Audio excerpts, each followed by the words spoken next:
Hello and welcome to 90 Production Films and Music. I am Dikshant and this is Inside a Movie. अगर आप इस channel पर नए आए हैं तो चैनल को सब्सक्राइब करना और बेल आइकन दबाना मत भूलना। इस वीडियो में हम बात करेंगे 1988 की फिल्म स्टोरी ऑफ विमेन के बारे में, जो मारी लुई जिरो नाम की एक फ्रेंच अबॉर्शनिस्ट की सच्ची कहानी पर आधारित है। ये कहानी उस दौर की है जब फ्रेंच के कुछ हिस्सों पर जर्मनी का कब्जा था और एक ऐसे ही हिस्से में मारी अपने 2 बच्चों के साथ रहती थी।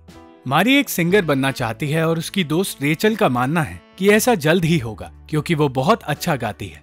पर हालात और गरीबी के चलते मारी के लिए ये उतना आसान नहीं जितना कहना है, क्योंकि उसका पति जर्मनी में एक कैदी है और मारी बहुत मुश्किल से अपने बच्चों को पाल रही है।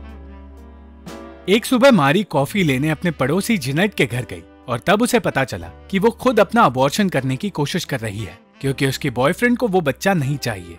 मारी ने इससे पहले कभी अबॉर्शन किया नहीं है, पर वो जिनेट से ज्यादा अबॉर्शन के बारे में जानती है, इसलिए उसने उसकी मदद करने का फैसला किया और अपने बच्चों को घर से बाहर भेजकर उसने अबॉर्शन करने की तैयारी की। वो दोनों ही डरी हुई थी, पर मारी जानती थी कि ये काम इतना भी मुश्किल नहीं होगा। काम पूरा करने के बाद जब मारी रेचल से मिलने गई तो उसे बताया गया कि रेचल के एक जूइश होने की वजह से कुछ सिपाही उसे जबरदस्ती जर्मनी ले गए हैं और मारी ने अपनी इकलौती दोस्त को खो दिया। अगले दिन अपने बच्चों के साथ रात के खाने का बंदोबस्त करके जब मारी अपने घर वापस आई तो उसे पता चला कि उसका पति पॉल रिहा होकर वापस घर आ गया है। मारी अब पॉल से प्यार नहीं करती और ना ही उसने पॉल को कोई चिट्ठी लिखी थी। इस बात के लिए पॉल उससे बदतमीजी से बात करने लगा और उससे मारी के साथ जबरदस्ती करने की कोशिश भी की, पर मारी को ना तो उसका डर था और ना ही वो उसकी बातें मानना चाहती थी। अगली सुबह जब पॉल घर से बाहर गया तो जिनेट वहां आई और उसने बताया कि मारी उसका अबॉर्शन करने में कामयाब हो गई और उसकी मदद के बदले उसने मारी को अपना रिकॉर्ड प्लेयर तोहफे में दिया। उस रिकॉर्ड प्लेयर में गाने सुनकर मारी को लगा कि किसी भी समझदार औरत का गरीबी की जिंदगी से बाहर आना ही सही है और उसने फैसला किया कि वो खुद भी गरीबी से बाहर आएगी। कुछ दिनों बाद मारी की एक प्रोस्टिट्यूट लूसी से दोस्ती हुई। उन दोनों की जिंदगी एक दूसरे से बिल्कुल अलग थी, पर वो दोनों ही एक तरह की सोच रखते हैं।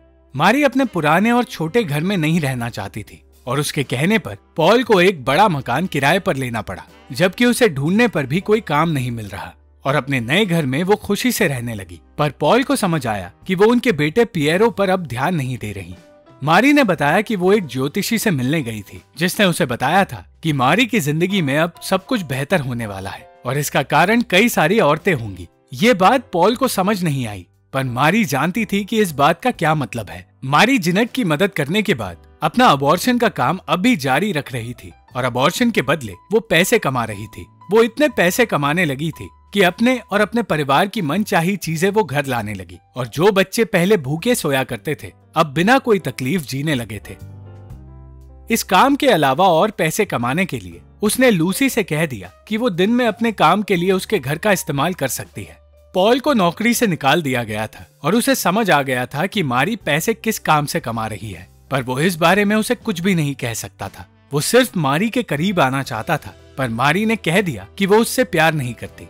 एक दिन मारी की मुलाकात लूसी के एक क्लाइंट लूशियन से हुई जो पहले उनके घर आ चुका है और उसने मारी के साथ कुछ वक्त बिताने के बाद उससे कह दिया कि वो उससे प्यार करता है। वहाँ से कुछ दूर जैस्मिन नाम की एक औरत गरीबी में अपने परिवार के साथ जी रही है और उसे पता चला कि वो प्रेग्नेंट है, पर एक और बच्चे को पालना उनके बस में नहीं, इसलिए अपने पति से कहकर वो मारी के पास अबॉर्शन करवाने गई और अगले दिन का अपॉइंटमेंट ले लिया। कुछ दिनों बाद मारी का लूशियन के साथ अफेयर शुरू हो गया, पर पॉल को ये बात समझ आ गई थी। वो इस बात से नाराज तो था, पर मारी को इस बात से कोई फर्क नहीं पड़ रहा था। कुछ दिनों बाद मारी से मिलने एक औरत आई जिसने उसे बताया कि जैस्मिन के अबॉर्शन में गड़बड़ हुई है और कॉम्प्लिकेशंस की वजह से उसकी मौत हो गई। इतना ही नहीं, उसकी मौत के बाद उसके पति ने ट्रेन के आगे अपनी जान भी दे दी। ये बात सुनकर और उनके बच्चों के चेहरे देखकर मारी को पछतावा तो हुआ, पर पैसों के नशे ने जैसे उसकी इंसानियत ही खत्म कर दी थी और उसने अपनी गलती मानने से इनकार कर दिया।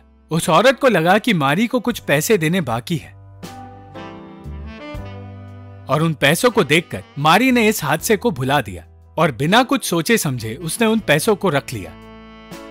अब उन 6 बच्चों को वो औरत यानी कि उनकी मौसी पालने की कोशिश करेगी, पर इतनी तकलीफों के बावजूद उसने मारी से वादा किया कि पुलिस को उसके बारे में नहीं बताएगी। जाते जाते उसने कहा कि पेट में पल रहे बच्चों की भी जान होती है और इस बात को ना समझना मारी की बेवकूफी है। बिना वक्त गवाए मारी लूशियन के पास ऐसे चली गई जैसे कि उससे मिलने कोई आया ही नहीं था। लूशियन से कहकर मारी ने पॉल के लिए एक नौकरी ढूंढ ली। पॉल वो नौकरी नहीं करना चाहता था क्योंकि उस नौकरी से वो जर्मन्स के लिए काम करने वाला था और इससे कई सारे फ्रेंच क्रांतिकारियों की मौत हो सकती है। पर उसके पास इस काम को लेने के अलावा कोई और रास्ता नहीं था। मारी के दिमाग में अब तक जैस्मिन की बहन की कई बातें घूम रही थी, पर वो हर कोशिश कर रही थी उन बातों को भुलाने की।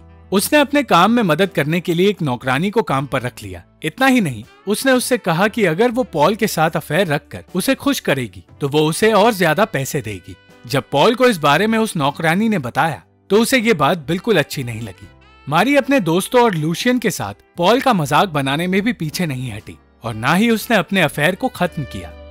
और एक दिन काम से जल्दी घर आने पर पॉल ने उसे लूशियन के साथ देख लिया, जिसके बाद उसने पुलिस को बता दिया कि मारी प्रोस्टिट्यूट्स को अपना घर इस्तेमाल करने के लिए देती है और उन प्रोस्टिट्यूट से वो पैसे कमाती है। साथ ही उसने मारी के अबॉर्शन के काम के बारे में भी बता दिया और ये सारा काम गैर कानूनी है। मारी एक म्यूजिक टीचर के पास गई और उसने मारी का गाना सुनते ही कहा कि उसकी आवाज बहुत अच्छी है। वो इस बात से बहुत खुश थी और अपने बच्चों के सामने खुशी जाहिर कर रही थी कि तभी वहाँ पुलिस वाले आए और मारी को वहाँ से ले गए। 7 साल के पियरो ने अपनी माँ को तब जेल जाते हुए देखा। जेल में उसे उसके काम के लिए दूसरी औरतें परेशान करती रही और फिर एक दिन उससे मिलने एक आदमी आया। उसने बताया कि मारी को पेरिस में बुलाया गया है और उसके लॉयर ने मारी का केस छोड़ दिया है। उससे एक पेपर पर साइन करवाया गया, पर वो जानती नहीं थी कि उस पेपर में क्या लिखा है। कोर्ट की तरफ से जो वकील मारी को दिया गया था, उसे डर था कि मारी को बुरे से बुरी सजा देने की बात की जाएगी और कोई भी ये नहीं देखेगा कि वो मर्द है या औरत, क्योंकि उस कोर्ट में न्याय सबके लिए एक है। उसने मारी को बताया कि उस कोर्ट में उन लोगों का केस लड़ा जाता है जिन्होंने देश के खिलाफ कोई गुनाह किया हो, पर अब गवर्नमेंट के लोग सबके सामने एक एग्जाम्पल सेट करना चाहते हैं और इसलिए अब उस कोर्ट में मॉरल इश्यूज पर भी ध्यान दिया जाने वाला है और जो कुछ मॉरल्स के खिलाफ होगा उसे देश के खिलाफ माना जाएगा। उनका मानना है कि फ्रांस में अबॉर्शन ज्यादा हो रहे हैं और बच्चे कम पैदा हो रहे हैं, इसीलिए मारी जैसे लोगों की वजह से उनका देश खतरे में है।